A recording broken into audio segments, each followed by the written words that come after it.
Welcome to the Milsurp Mike channel.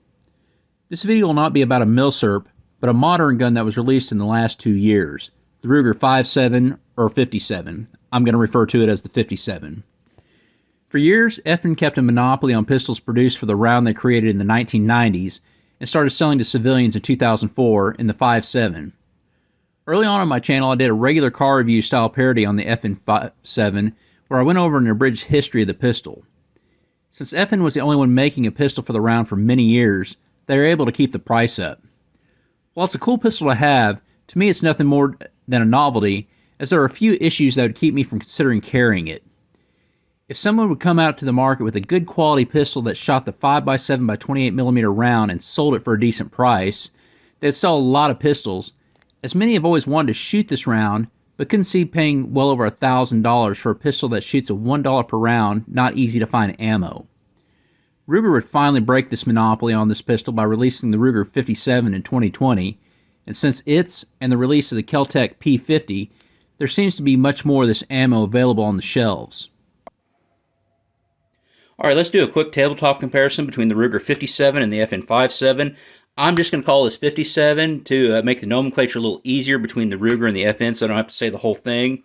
So the first thing you notice on the 57 as opposed to the 57, first of all, I'm going to show that these are unloaded because I'm going to have to handle these and take them apart. But first thing you notice on the 57 is you have a much better purchase on the grip. You can see that my thumb actually almost goes to my knuckle on my finger on the 57, whereas on the 57 it's a much more girth to the grip. Yeah, laugh, say whatever you will there, but you see that my thumb doesn't even come to the end of my fingernail on there, and I think this has to do with the magazine design. Think of the Glock 43X and the Shield magazine. The Glock magazine has a 10-round capacity, whereas the Shield magazine has a 15-round capacity. That's because the Glock magazine, has the polymer coating, or it's a polymer magazine, and the Shield magazine is steel. So that is, your difference. For the Glock 43, in that instance, it gets you 5 more rounds capacity. In this, you just, you lose some of the girth on the grip. So, besides the grip, another advantage in my eyes, the 5.7, is I like the blacked out rear sight with the fiber optic front sight. It makes it real easy to acquire your target, and I was doing really well, at least for me, from 35 yards out on the shooting footage. Whereas on the FN, you got the three dot system, and I will probably get a holster from Muddy River Tactical. That's where I get all my holsters. If you need a holster for anything, just quick plug, use my code MilsurpMike and the apply coupon in the link below, and you get 15% off your order. That's where I get all my holsters. I did a review on my Glock 19X holster last year.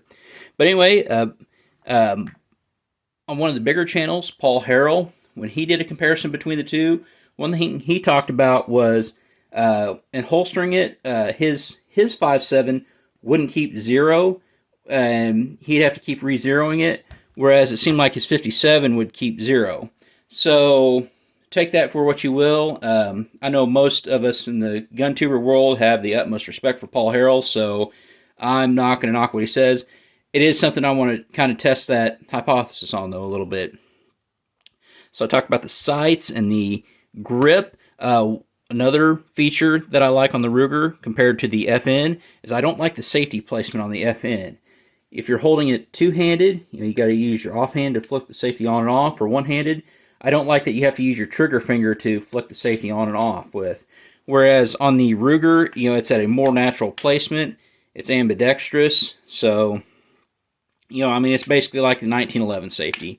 So most Americans have had experience with this type of safety. All right, now that we looked at some of the external features, let's take a look on the inside just to do a quick comparison.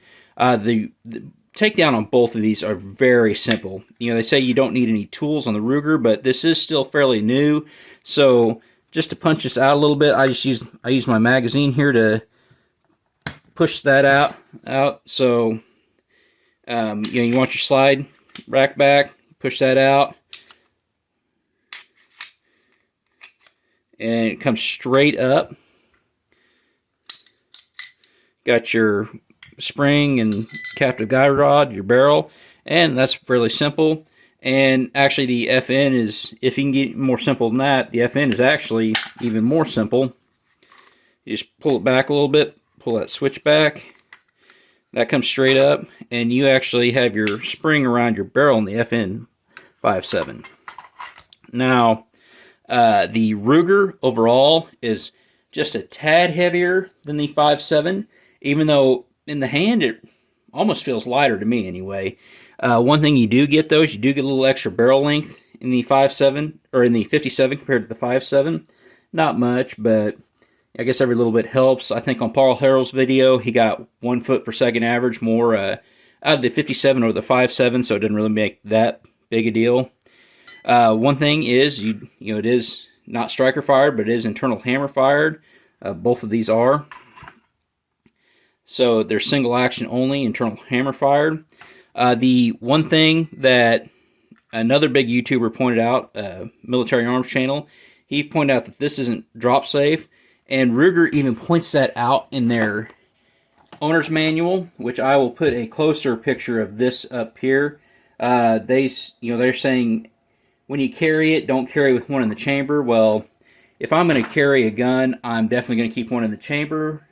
People have carried, 1911s aren't drop safe, but people have been carrying them cocked and locked for over a century, so I'm not really worried about that. And the old saying about not carrying one in the chamber, well, if you need it, you might spend the rest of your life trying to chamber your pistol. Same way, these are very easy to put back together. I'm going to go ahead and just put the 5.7 back together here real quick. Like I said, that just goes right back on. And like I said, that's very simple. So I mean, these are very simple pistols. All right, let's get the 57 put back together. It's very simple. Not quite as simple as the 5.7, but it's still very simple the same. These are both very simple pistols.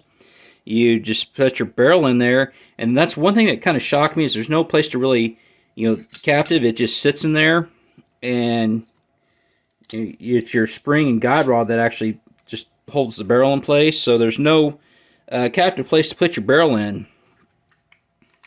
So just put it back together.